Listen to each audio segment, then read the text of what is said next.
Berikut saya perkenalkan masing-masing anggota dari kelompok kami.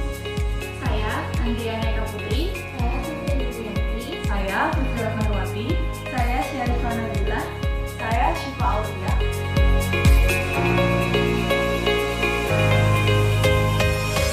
Manajemen operasi. Manajemen operasi adalah praktik administrasi bisnis untuk menciptakan tingkat efisien setinggi mungkin dalam suatu organisasi.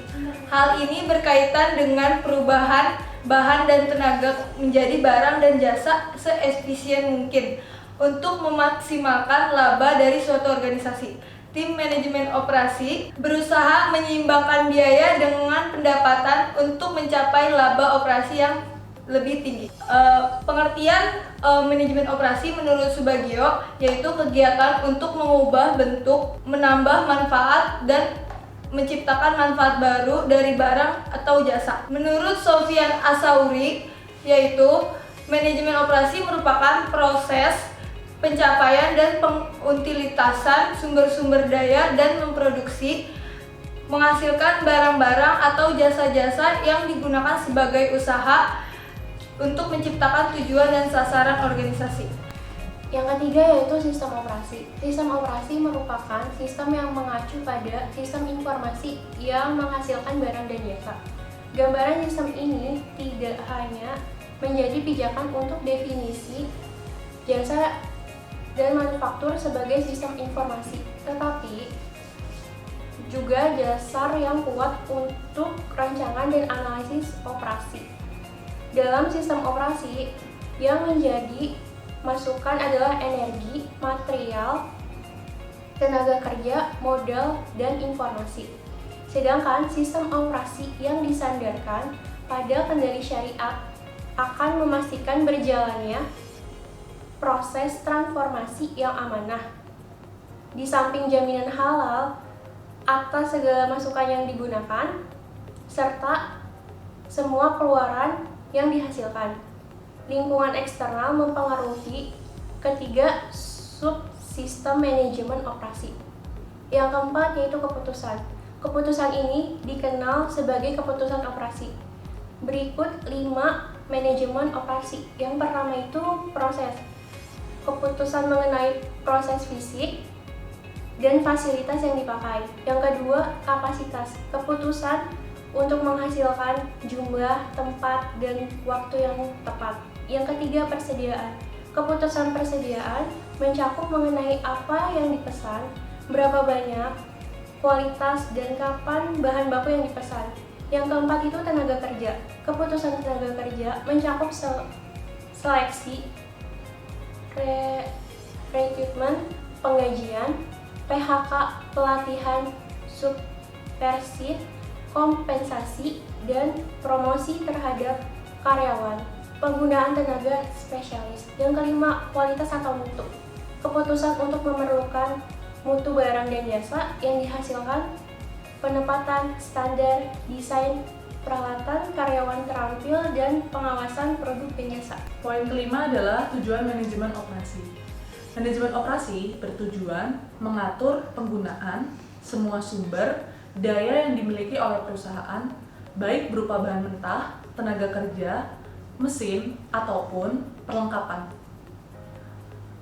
Tujuan ini menimbulkan proses produksi yang berlangsung efektif dan efisien. Berikut ini 5 tujuan detail sistem operasi. 1. Meningkatkan perusahaan atau efisiensi. 2. Meningkatkan produktivitas perusahaan atau productivity. 3. Mengurangi biaya pengeluaran berbagai kebutuhan perusahaan atau ekonomi. 4. Meningkatkan kualitas perusahaan atau quality.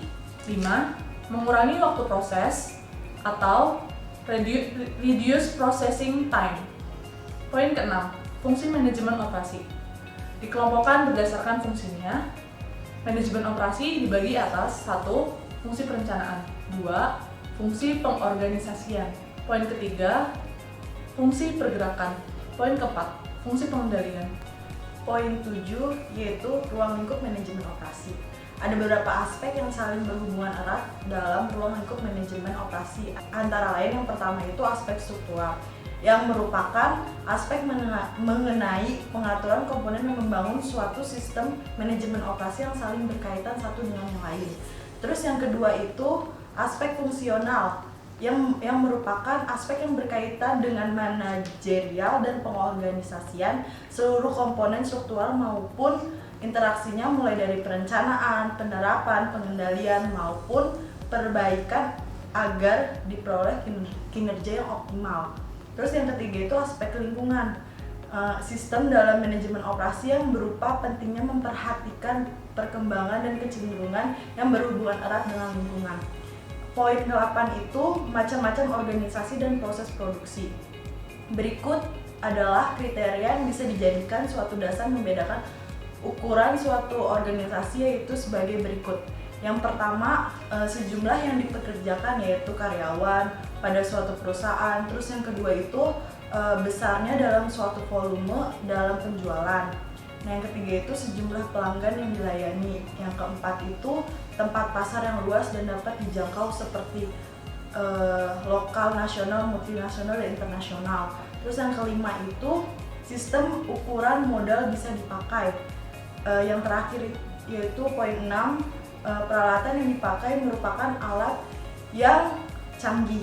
Lalu poin dalam penolakannya ada 4 kriteria organisasi, yaitu sebagai berikut. Yang pertama itu organisasi kecil seperti toko kelontong atau pengecer gitu. Terus yang kedua itu organisasi yang tengah, perusahaan yang beroperasi di tingkat kabupaten, perusahaan antar kota atau rumah sakit. Terus yang ketiga itu organisasi besar, contohnya perusahaan PT HM Sampurna, perusahaan batu baterai, alkalin, perusahaan pengembangan tingkat nasional. Terus yang keempat itu organisasi raksasa seperti Pertamina, perusahaan alat-alat elektronik, dan departemen. Lanjut ke poin 9. Jenis-jenis proses produksi. Jenis-jenis proses produksi ditinjau dari segi arus proses produksi. Dibagi menjadi 3 poin. Poin pertama, proses produksi terus-menerus. Proses produksi terus-menerus yaitu suatu proses produksi yang mempunyai suatu pola atau urutan yang selalu sama dalam pelaksanaan proses produksi di dalam perusahaan. Suatu proses produksi secara terus-menerus dilakukan pada industri dengan skala produksi besar. Poin kedua, proses produksi terputus-putus. Proses produksi terputus-putus yaitu suatu proses produksi di mana arus proses yang ada dalam perusahaan tidak selalu sama.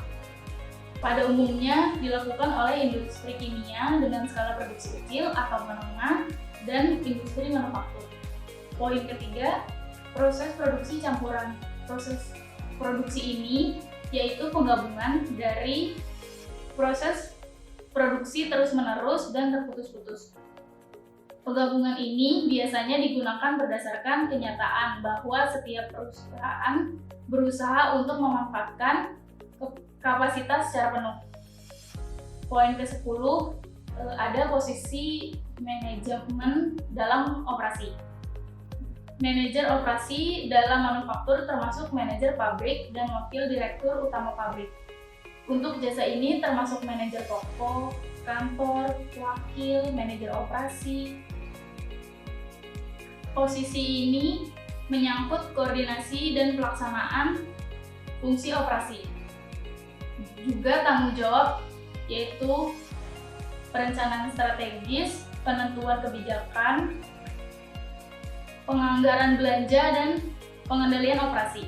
Tugas atau fungsi manajer antara lain: 1. Material manager, mengelola dan mengintegrasi proses bahan mentah menjadi bahan jadi. Yang kedua, inventory manager, melakukan bahan pada saat yang tepat. Yang ketiga, production control dan scheduling manager, manajer pengendalian produksi daya sesuai dengan rencana yang sudah dibuat. Poin keempat, quality manager, perencanaan dan pengendalian mutu produk. Yang kelima, facility manager, yaitu dia mendesain, memproses, dan pengendalian fasilitas operasi. Yang keenam, ada manajer lini, bertanggung jawab atas kerja dan unit-unit produksi, prestasi kerja, pengembangan pribadi, organisasi kerja, dan sistem balas jasa. Poin ketujuh, analisis perencanaan operasi, bertanggung jawab atas perencanaan secara menyeluruh, penganggaran, dan pengendalian operasi. Poin ke-11, mengenai perbedaan antara barang dan jasa.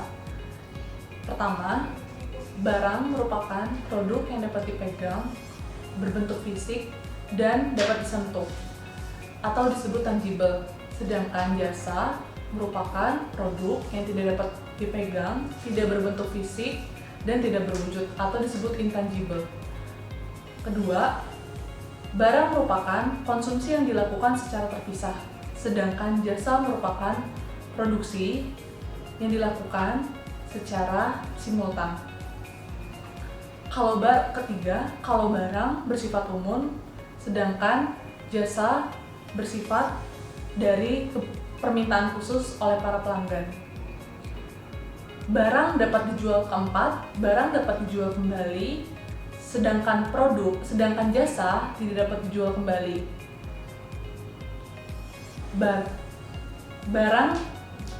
Poin kelima, barang dapat disimpan, sedangkan jasa tidak dapat disimpan. Dan yang terakhir, produknya dapat ditransportasikan, sedangkan jasa merupakan produk yang tidak dapat ditransportasikan. Sekian presentasi dari kami mengenai pertemuan 1. Kurang lebihnya mohon maaf. Wassalamualaikum warahmatullahi wabarakatuh.